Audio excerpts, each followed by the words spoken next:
Hindi tatalab ang three generals Gokgoku Sovereignty ni Hyrule, ni Luffy at nitong si Loki, pati na rin nga ng weapon niya na si Ragnir kontra dito kay Imu.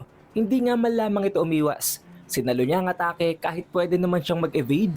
Ginamit lang niya ang kanyang braso, kinover ang kanyang katawan at na-reinforce lang ito ng Omen. This is definitely not going to take down Imu, guys. Nakita natin ang mas mga massive, mas malalakas, mas large scale ng mga atake na ginamit nitong si Loki noon kontra dito kay Imu sa kanyang full Zoan form ng Nidhogg, pero wala dun ring effective. Chances are ang kombinasyong atake ng apat na individuals doon kasama si Ragnir ay ang magsisilbing parang hudyat lang, ang parabang first attack nila bago mangyayari ang totoong rematch, na kung saan I still believe na hindi pa rin nila makukuha ang advantage. Kung hindi nga nila nakuha ang advantage kontra sa base form ni Imu, what makes us think na magagawa nilang matake advantage ang mas superior na form nito ngayon? Lalong lalo pat napaka-OP, napakadaya, napakalupet ng hacks ng current weapon na ginagamit niya. Previously nakita na natin ang iba pang mga weapon na ginamit nitong si Imu. Ang Xingtian Axe, Fragarak, Void Blade at marami pang iba tulad ng mga weapon na ipinahiram niya kay Killingham at dito kay Summers. However guys, it seems as if ang Honoyami or ang Bone Eater ay ang isa sa pinakamalalakas na legendary weapon na nasa arsenal nitong si Imu. Nakita natin before, every time na magbabago ang situation, magbabago ang pakikipaglaban or ang kalaban nitong si Imu, nagpapalit siya ng weapon. Pero even after transforming, kahit na nag-transform siya papunta sa superior form niya na ito, na ating ina-assume na ang hybrid form nga ng kanyang Devil Fruit or ng Devil's Fruit, hindi pa rin niya binabago ang kanyang weapon. Nananatili pa rin ang Bone Eater. Ang Honoyami pa rin ang ginagamit niya para labanan sila Gaban, si Luffy at ang iba pa. As of now guys, hindi pa natin alam, hindi pa natin nako-confirm kung ano talaga ang special ability or ang unique hacks or unique effects ng Honoyami. Pero kung titingnan natin mabuti, iintindihin natin on a much deeper level ang mga context ng chapters, pwede nating makuha ang gist ng kung paano ito guys nagwo-work. Nakita natin, after ng transformation nitong si Imu, after niyang bumalik sa Sun Realm sa kanyang full, mas superior form, nabanggit niya dito na hindi daw niya ina-expect. Hindi niya inaakala na makakasurvive pa rin si Gaban matapos itong tamaan ng Honoyami or ng Bone Eater. Which means, napakalital nito, napaka-deadly nito. Na alam naman itong si Imu na hindi naman niya tinamaan ng vital spots nitong si Gaban. Tanging ang braso lang nito na nakita natin putol na nga. Pero bakit iniisip naman dito ni Imu na dapat patay na si Gaban? Na bakit daw nakasurvive si Gaban nang napuputulan lang ng braso? Chances are, ang unique ability ng Honoyami or ng Bone Eater ay isang sure hit, sure kill effect. Na pwedeng meron itong lason, pwedeng kinakain, pinapatay nito mismo ang target after just a scratch, after a little damage, kahit konting gasgas, kahit konting sugat lang.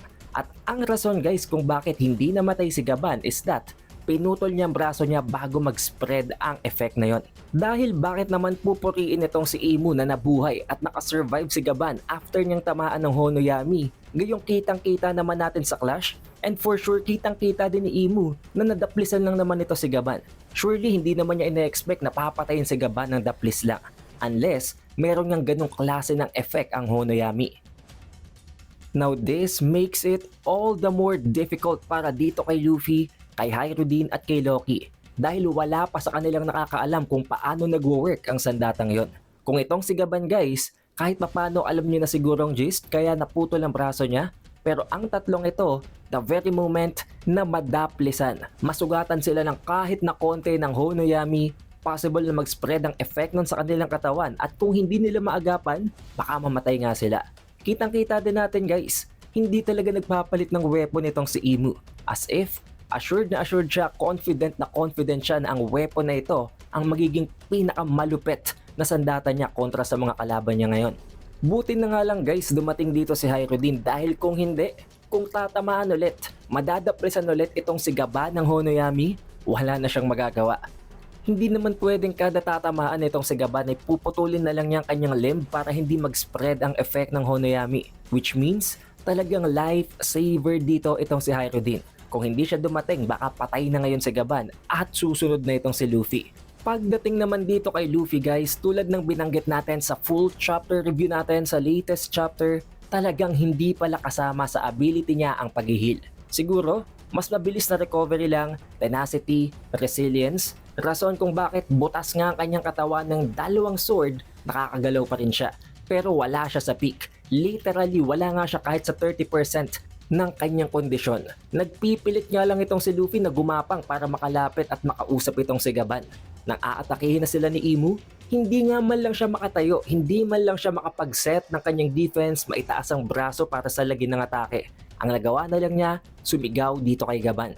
And even in the last panels guys, nakita naman natin, wala talagang healing effect ang Gear 5 nitong si Luffy. Instead, ginamit niya lang kanyang haki, kinain niyang mas marami pang pagkain para lumakas at madagdagan pa rin ang kanyang energy despite the grave injuries na hindi naman talaga nag-heal. Nakita natin sa panels doon, oo, nagre-release ng haki itong si Luffy, oo, nagsistretch na naman ang kanyang katawan at nakapag-launch pa nga siya ng attack para tumulong sa Gokoku Sovereignty, pero nandito pa rin ang mga sugat niya. Dumudugo pa rin yun, nakabuka pa rin yun. Nabanggit nga din doon guys ni Luffy na hindi daw siya makabalik sa base form dahil baka kapag bumalik siya, mamatay siya. Dahil alam naman natin, ang isa sa mga rason kung bakit nabubuhay pa rin siya ngayon ay ang tenacity and resilience nga ng Gear 5. Kung babalik siya ngayon sa base form ng butas ang kanyang katawan, pwede siyang mamatay. Kaya kahit na hirap siya, kahit hindi naman siya nakikipaglaban, kahit gumagapang lang siya, hindi talaga siya bumabalik sa base form at minemaintain niya ang kanyang Gear 5 form. Na kumbaga once na mag-revert back siya sa kanyang base form, mawawalan talaga siya ng kahit na anong buff sa kanyang katawan. Pero sa Gear 5 form niya, kahit mamamatay na siya, pumapalag pa rin ang kanyang katawan, hindi ito basta-basta babagsak at magko-collapse. And also guys, remind ko kayo ulit na confirm na officially na magkakaroon tayo ng dalawang bagong One Piece movies, dalawang One Piece films. At yun ang One Piece film God Valley at ang One Piece film Bad. Ang God Valley movie guys ay may release by this coming 2027 at ang One Piece film Bad naman ay may release this coming 2029. As for the first movie ng God Valley, I think alam nyo naman guys, lalong-lalo na kung nakasubaybay kayo sa channel, alam nyo kung ano magte-take place doon. Ang napakalupit na God Valley incident featuring Rox, Roger, at itong si Garp kasama na si Imu. Pagdating naman guys sa Bad, wala tayong ideya, walang clue, walang hint, walang kahit na ano. Pero ang mapapansin lang natin dito, hindi ito basta BAD na bad, kung hindi, napakalaki ng D nito sa huli. So napakadami nang nagsisirculate ng mga theories tungkol dito. But what I can think of is may kinalaman ito sa Will of the D or sa flashback ni Joy Boy at ni Imu. Dahil makita nyo naman na i-emphasize dito ang malaking D na letter sa hulihan. But what do you guys think? Also guys, huwag kayong mag-alala, this coming Friday may bago na naman tayong One Piece video tungkol sa latest chapter or prediction natin sa upcoming chapter. Kaya siguraduhin nyo nang naka-like, naka-subscribe at natin nyo ng bell button. It is the Updated Weeb and I will see you guys on the next one.